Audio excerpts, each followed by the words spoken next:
Bagaimana sebenarnya sebaran LGBT di ibu kota dan pergerakannya di masyarakat? Kita akan membahasnya bersama dengan pengamat sosial dan budaya Universitas Indonesia, ada Mbak Devi Rahmawati. Selamat siang, Mbak Devi. Mbak Devi, suaranya mungkin bisa di-on-kan dulu karena kita belum bisa mendengar suara Mbak Devi. Mbak Devi? Baik, seperti masih ada masalah komunikasi ya. Saya ingin coba, tapi Mbak Devi mungkin bisa mendengar suara saya. Ya. Ya, Mbak Devi, apakah pergerakan kaum LGBT ini sudah semengkhawatirkan itu? Mereka sudah berani untuk beraktivitas secara terang-terangan di tengah pusat kota, bahkan di hutan kota di situ. Ya, sebenarnya yang perlu kita pahami dalam kasus ini bukan hanya persoalan LGBT-nya, tapi bagaimana kemudian ruang publik yang semestinya dapat dioptimalkan untuk kepentingan masyarakat, khususnya menjadi ruang ekspresi bagi anak-anak muda dan banyak komunitas-komunitas produktif lainnya, itu belum dikelola dengan secara serius. Artinya kalau memang ada standar aturan, lalu ada pembagian jadwal, serta bahkan promosi bagaimana ruang publik ini dapat digunakan sebaik-baiknya untuk kepentingan masyarakat oleh beragam komunitas, saya yakin ini tidak akan digunakan oleh kelompok-kelompok yang memang berpotensi mengganggu ketertiban sosial misalnya. Oke, itu kan satu faktor ya, tapi apakah ada faktor lain yang membuat mereka ini menjadi sepertinya kesannya lebih berani saat ini?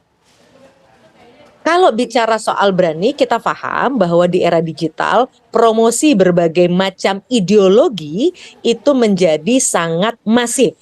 Karena memang saluran digital memungkinkan hal itu terjadi.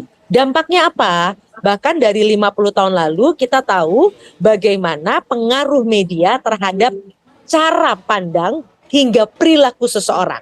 Yang menarik ketika seseorang itu melihat satu pesan secara terus-menerus, maka dia tidak akan lagi melihat hal tersebut sebagai sesuatu yang luar biasa, menjadi sesuatu yang akhirnya dianggap biasa saja. Inilah yang mungkin menjadi salah satu jawaban kenapa kemudian isu ini bagi kalangan generasi yang terpapar pesan di ruang digital menjadi sesuatu yang tidak lagi momok bagi mereka. Oke. Perlukah aturan di sebuah daerah yang kemudian membatasi pergerakan-pergerakan seperti ini, seperti yang dilakukan di Garut misalnya, meskipun bentuknya masih antisipasi ya, pencegahan begitu, tapi itu sudah disebut sebagai satu langkah yang ya lebih maju lah dibanding sebelum-sebelumnya. Tapi Anda melihatnya perlukah itu aturan itu diterapkan juga di kota-kota besar seperti Jakarta misalnya?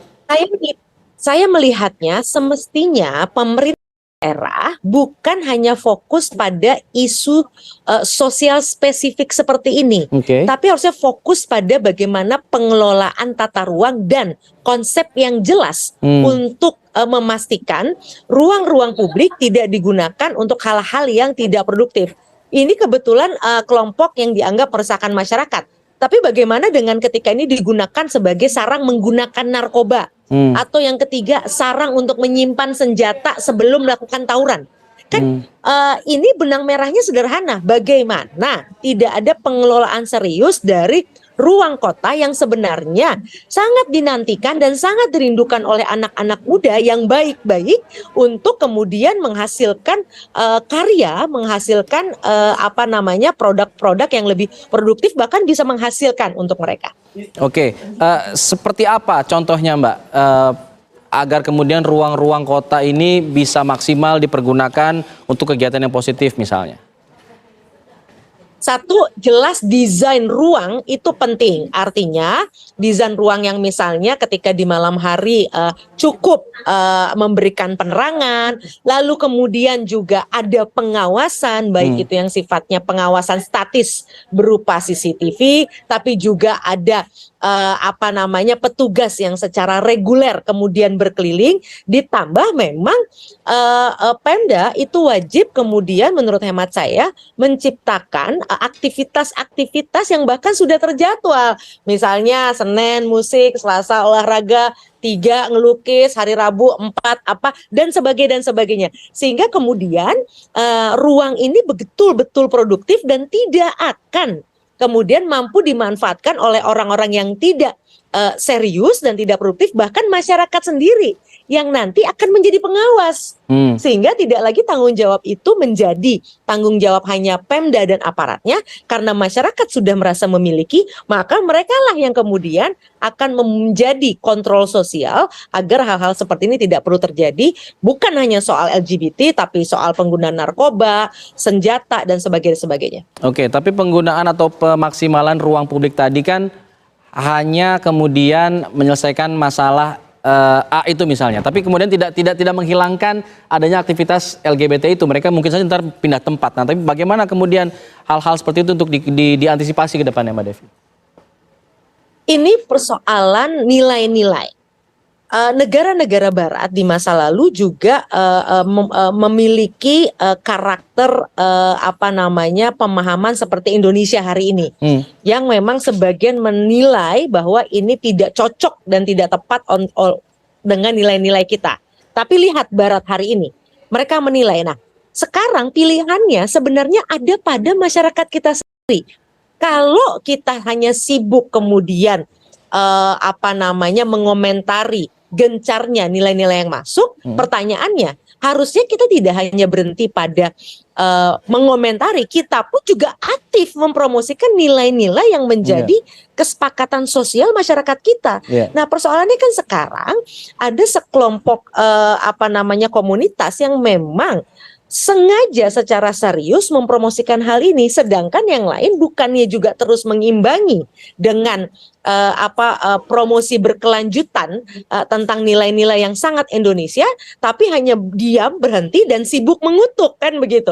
Jadi saran saya, PR kita bersama adalah, termasuk saya, adalah kita secara aktif juga mempromosikan nilai-nilai Indonesia, sehingga kemudian akhirnya upaya bagi sekelompok orang yang ingin menanamkan nilai-nilai yang hari ini tidak sesuai dengan nilai-nilai Indonesia, mau tidak mau akan tertutup. Oke, mungkin bisa dikasih semacam contoh pempromosian nilai-nilai dari sisi keluarga dulu misalnya, sebagai satu entitas terdekat dengan diri kita masing-masing.